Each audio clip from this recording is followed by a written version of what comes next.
Es un gusto darle la bienvenida al exministro de Relaciones Exteriores de Venezuela, exministro, por cierto, también de la Secretaría de la Presidencia, Asdrúbal Aguilar. Muy buenas noches, gracias por Grato, placer saludarte, ¿cómo estás? El capitán retirado de la Marina Venezolana, Bernardo Jurado, está con nosotros. Bienvenido, caballero. Igualmente. Les pido un titular inicialmente de respuesta a lo que piensan de lo que ha dicho Nicolás Maduro sobre el famoso complot. Pérdida de originalidad.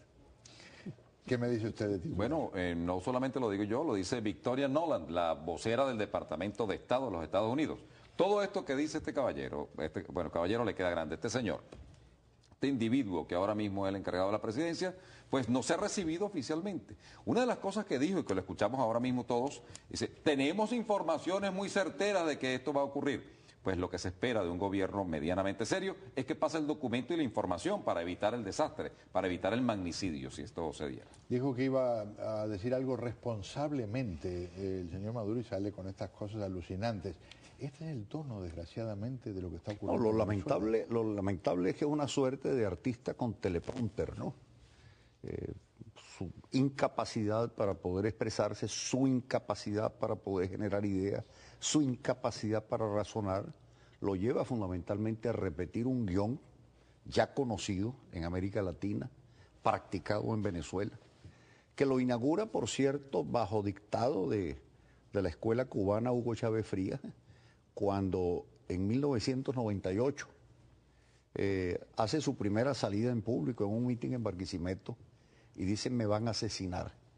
Desde aquella época toman el tema del asesinato y el magnicidio con una fuerza recurrente, creyendo que a través de eso logran aglutinar mayores voluntades, generar determinados sentimientos, despertar algunas adhesiones.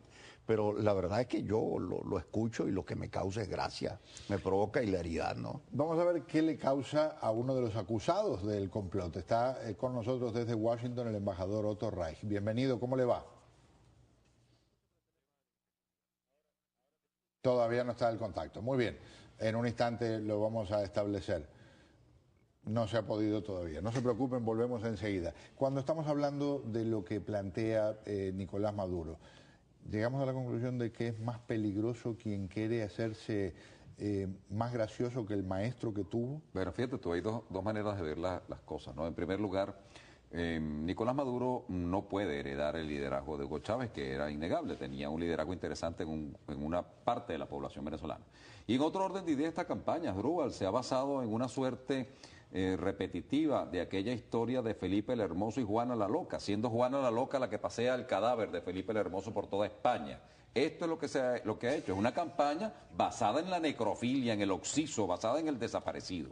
Y por supuesto esto no se lo cree. Una de las cosas que yo no quisiera, porque ahora mismo, estimo yo que en Venezuela a esta hora, Asdrúbal y Pedro, deben estar ya dando nuevas medidas económicas por segunda vez en menos de 15 días.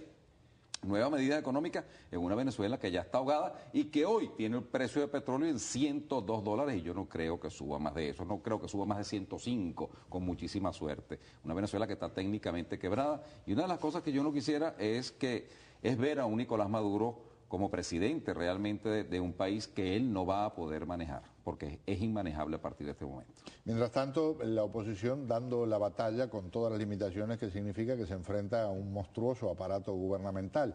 Algo de lo que está planteando Enrique Capriles. Escuchemos. 46% de devaluación por el pecho a los venezolanos. Y lo peor de todo es justificarnos y el presidente lo aprobó. Mentira, utilizan a la persona que no está porque ustedes no tienen más nada que ofrecerle al país. Miren los días que han pasado, ya están destruyendo el país. Yo le quiero hoy decir a nuestro pueblo, desde aquí adentro, yo voy a luchar con todos ustedes, porque esta patria la llevo aquí en mi corazón. Aquí somos millones los que amamos este país. ¿Tiene posibilidades reales el señor Capriles con el marco en el que tiene que dar esta batalla? No olvidemos lo siguiente, 7 de octubre, Hugo Chávez Frías, en unas condiciones favorables, demenciales, bajo un financiamiento que le otorga China y que logra distribuirse en forma acelerada a todas las capas de la población, crece como candidato a la presidencia, a su reelección, casi el 10%. Enrique Capriles, sin recursos, sin presencia suficiente en la televisión, visitando a todo el país como lo está haciendo en este momento, creció 57%. Hay otro elemento que es importante tomar en consideración. Algunos dicen que el efecto que puede generar la tristeza, el dolor por la muerte de Chávez frente a sus seguidores, podrá acompañar automáticamente a Maduro y hacerlo presidente. El 57% de los venezolanos que acompañan al chavismo estaban convencidos de que Chávez regresaba vivo a Venezuela. Y de eso quien los convenció fue fundamentalmente Maduro. Maduro los ha engañado. Maduro les ha mentido. Ojalá que le cobren la cuenta. Así es. Queremos denunciar responsablemente que servicios de inteligencia venezolanos han tratado de interferir nuestra comunicación con el embajador Otto Reich. No, esta parte no es en serio. Lo que es en serio es lo que denunció allí Nicolás Maduro, que uno no logra evitar sonreír, y ahora sí establecemos la comunicación con el embajador Otto Reich, que sospecho también le habrá costado evitar una sonrisa, pero usted me lo dirá. ¿Cómo le va? Bienvenido. Muchas gracias, Pedro. Un placer. ¿Qué piensa de este complot del que lo acusan? Bueno, primero que tengo que repetir lo que he estado diciendo desde que Maduro comenzó con esta campaña, que es totalmente falso, es malicioso, pero también preocupante. O sea, es falso, yo lo niego totalmente, igual que el Departamento de Estado negó cualquier participación por parte de las Agencias Centrales de Inteligencia o del Departamento de Defensa de Estados Unidos, que también son, según Maduro, co-conspiradores.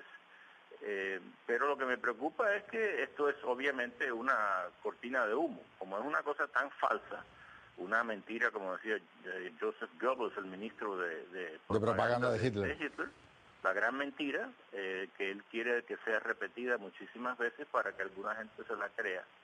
Yo creo que existe la posibilidad que están tramando algo en contra de Capriles, ojalá que no. Capriles, de paso, no sospecha de mí, al contrario, yo creo que sospecha de sus propios compatriotas. Y la otra cosa es que, a pesar de que esto luce como una maniobra totalmente torpe, no es tan torpe como luce, porque mientras aquí estamos hablando de las acusaciones de Maduro contra mí, o contra Roger Noriega, o contra el Pentágono, etcétera, no se está hablando de los temas que se deben hablar en una elección. No se está hablando, por ejemplo, de la escasez de comestibles en Venezuela, o de electricidad, o de la falta de agua en algunos lugares. No se está hablando del crimen que ha puesto a la ciudad de Caracas en el tercer lugar del mundo, en las ciudades más violentas del planeta.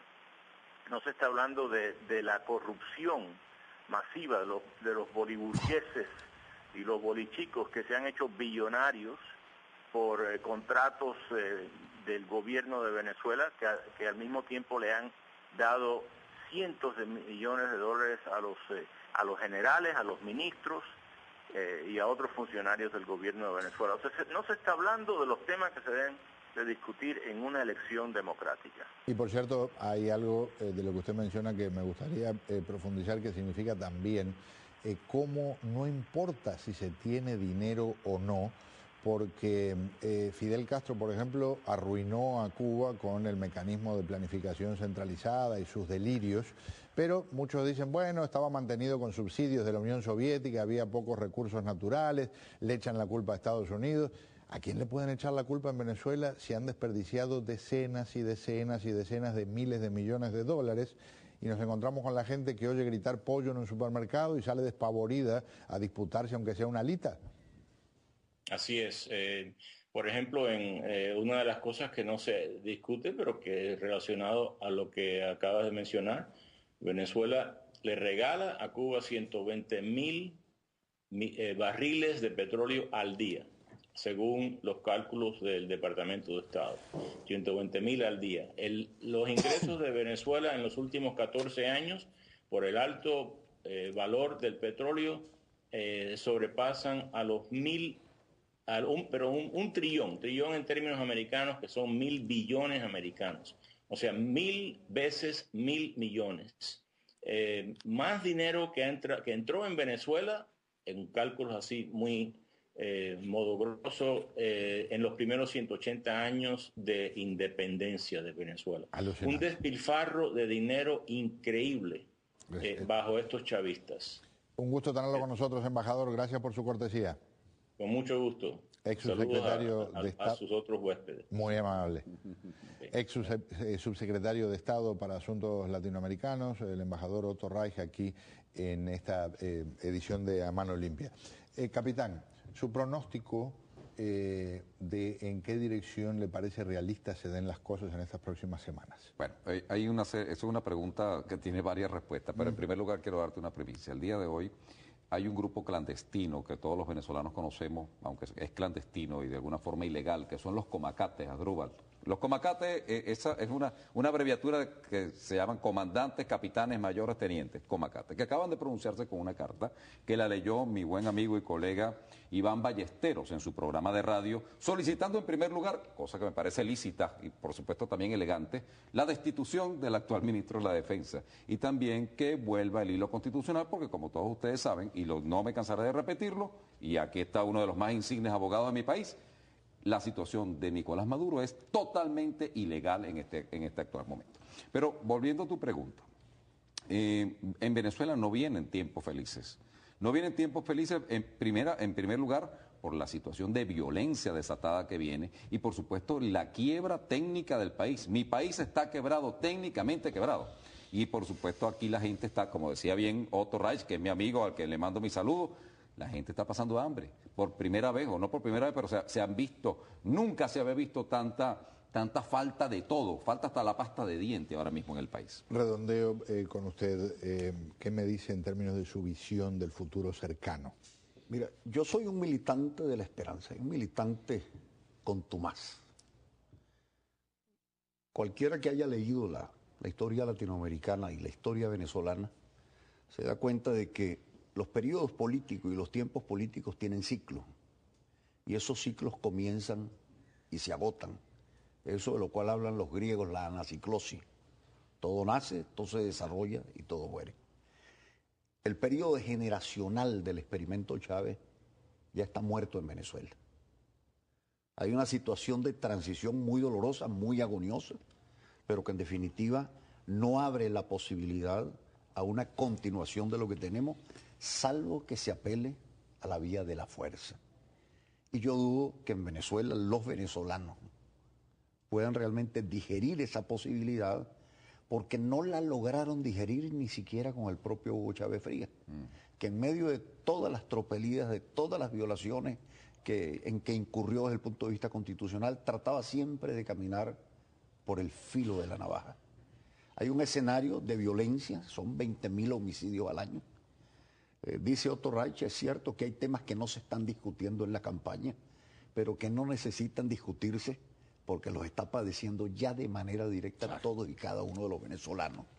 Y repito, y en el caso de Maduro, no solo es que no calza los zapatos de Hugo Chávez, las propiedades carismáticas de los caudillos no se transfieren por testamento. Y en los procesos políticos, muerto el caudillo, los primeros días los ocupan sus sucesores. Pero en la experiencia histórica también conocida, después de los caudillos siempre vienen aperturas liberalizadoras, democratizadoras, y yo estoy absolutamente convencido de que la experiencia democratizadora venezolana está a punto de prender y le va a tocar a una nueva generación liderizar el nuevo ciclo generacional que se está abriendo en el país. De eso tengo la más absoluta convicción. Está grabado lo que dijo, ojalá pronto lo podamos poner como alguien que vio detalles que desgraciadamente algunos no creemos que estén tan cerca. Un gusto tenerlo aquí, un placer. Muchas gracias. Un grato placer. Muy amable.